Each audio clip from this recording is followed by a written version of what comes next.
Hola, mi nombre es Diana y bienvenidos a K-Noticias. El día de hoy en horas se llevará a cabo el primer concierto de BTS en Las Vegas y hoy hace unas horas se llevó a cabo el primer soundcheck de BTS en Las Vegas. Y aunque está prohibido filmar, algunos ARMYs lograron filmar un poco del soundcheck y durante este soundcheck los chicos cantaron la canción Life Goes On, Boy With Love y Dove, y se pudo ver a Jin con la mano vendada.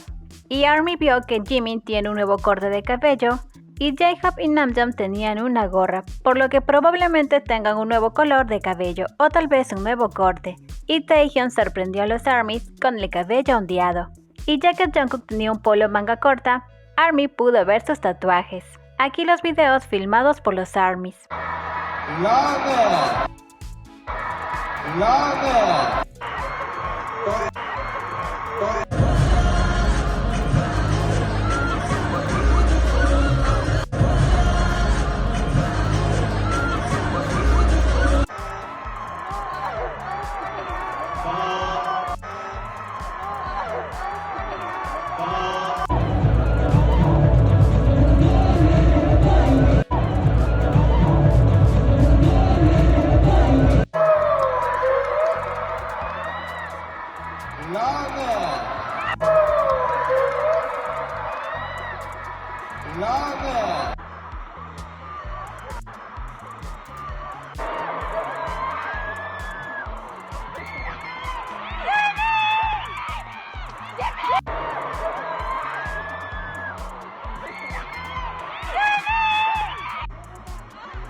Ready for the quad.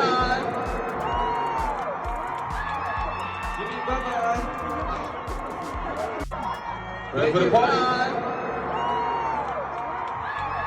Jimmy, bye-bye. Let's go.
Las Vegas.